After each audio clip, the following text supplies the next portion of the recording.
প্রবাসীদের নসিব ভালো। আরে ভাই, এটা আমি কি দেখছি? ওরে না!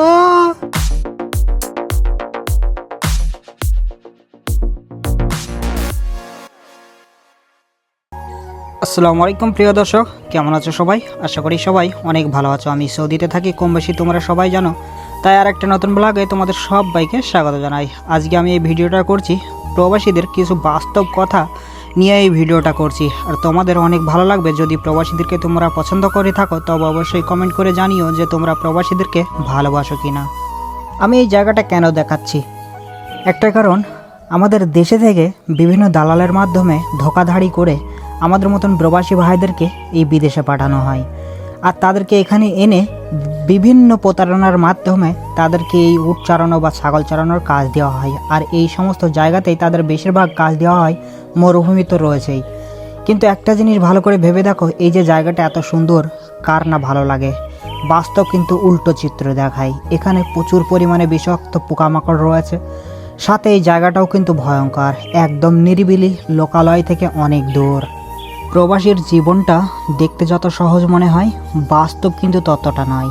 একটা জিনিস কি জানো, তিতো হলেও সত্য, প্রবাসীদের কষ্ট আল্লাহ ছাড়া আর কেউ বোঝে না, আর কেউ জানতেও চায় না। বাড়ির সবাই ভাবে বিদেশে আছে মানে অনেক টাকা কামাচ্ছে, কিন্তু তারা জানে না ওই টাকার পেছনে কত ঘাম, কত অশ্রু, কত নিদ্রাহীন রাত লুকিয়ে আছে। যখন বাড়ি থেকে ফোন আসে, ভাই কিছু টাকা পাঠাও, দরকার আছে, ওই প্রবাসী ভাইয়ের কাছ থেকে কোনোদিন জানতে চেয়েছো যে তোমার কাছে টাকা আদেও রয়েছে কিনা? সে ধার করে, কষ্ট করে, কারো কাছে মুখ নিচু করে টাকা পাঠায়, কিন্তু বাড়ির লোক ভাবে আরে ওর তো অনেক টাকা আছে। আসল কাহিনী তো কেউ বিশ্বাস করতেই চায় না, আর জানতেও চায় না। আমি মানি প্রবাসীদেরও ভুল আছে, অনেকে আসে অনেক টাকা খরচ করে, অনেক স্বপ্ন নিয়ে, কিন্তু ভাই তুমি কতদিন কাজ করবে? সেই যে টাকা খরচ করে তুমি এসেছো, সেই টাকাটা তুলতে তোমার কতদিন সময় লাগবে? মানুষ অত পাগল নয়।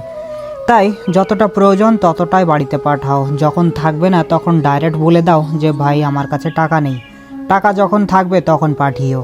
তাই আমি বলবো ভাই, নিজের কথা ভাবো, যতটুকু পারো, যতটুকু প্রয়োজন মনে হয় ততটুকু পাঠাও, না থাকলে সোজা ভাষায় বলে দাও নেই, যখন হবে তখন দেব।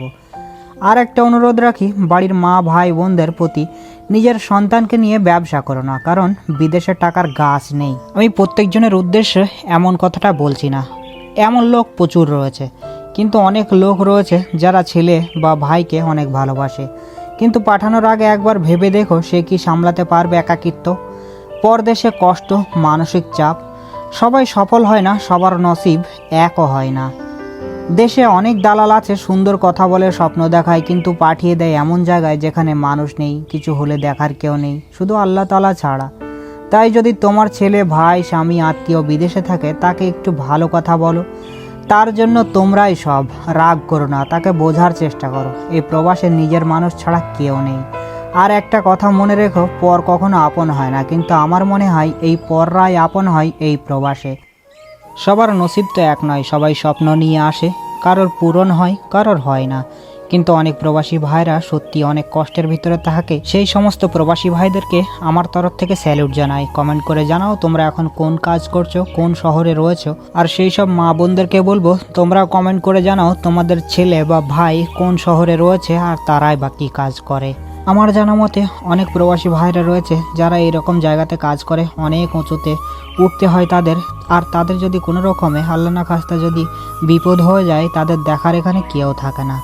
আর এমন একটা জায়গাতে আমি ভিডিওটা করছি, এখানে লোকালয় থেকে অনেক দূরে, আর এখানে সাহায্য আসার জন্য কোনো পরিস্থিতি বা উপায় একদমই নেই বললেই চলে। এই ছোট ভাইয়ের একটা রিকোয়েস্ট, তোমার সন্তান বা স্বামী বা ভাই যেই প্রবাসে থাকুক না কেন, তার সাথে যখনই তুমি কথা বলবে ফোনে, তার সাথে একটু ভালোভাবে কথা বলার চেষ্টা করো, তাকে বোঝার চেষ্টা করো সে কতটা কষ্টের ভিতরে রয়েছে। তুমি যদি তাকে একটুখানি প্রেরণা দাও, সে কিন্তু অনেক সাহস পাবে এবং তার কাজ করতে আরও ভালো লাগবে। সে যত কষ্টের ভিতরেই থাকুক না কেন, তার জন্য সেটাই মনোবল এবং শক্তি বেড়ে যাবে।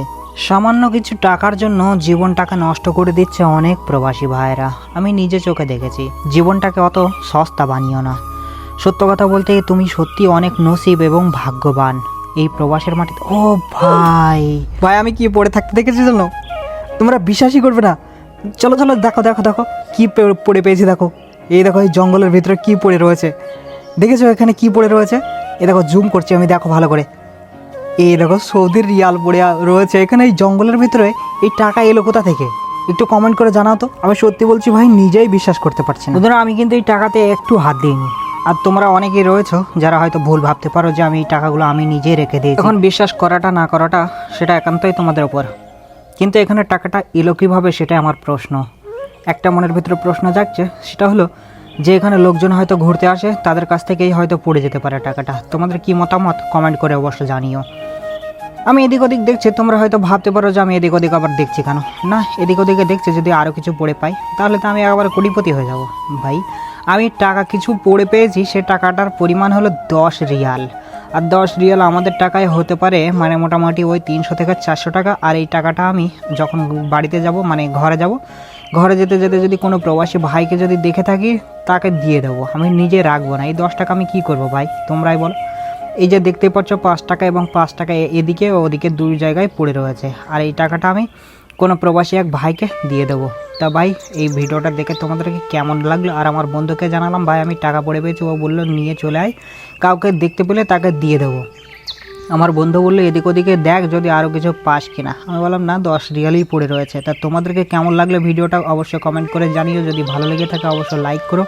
পরবর্তী ভিডিও দেখার জন্য অবশ্যই চ্যানেলের সাথে জুড়ে থেকো এবং সাবস্ক্রাইব করতে ভুলো না। যদি কোনো প্রবাসী ভাই যদি এই ভিডিওটা দেখে থাকো, তোমাদের যদি মনে লাগে যে ভাইয়ের ভিডিওটা দেখাটা আমাদের জন্য সত্যিই ভালো, তাই অবশ্যই সাবস্ক্রাইব করে নিও। আর তোমাদের জন্য স্যালুট জানাই যারা এতক্ষণ অবধি ভিডিওটা দেখেছো, তাদের জন্য তাদেরকে অনেক ধন্যবাদ। পরবর্তী ভিডিওর জন্য অপেক্ষা করো এবং পরবর্তী ভিডিওতে অন্য কোনো টপিক নিয়ে, অন্য কোনো বিষয় নিয়ে কথাবার্তা হবে ইনশাআল্লাহ।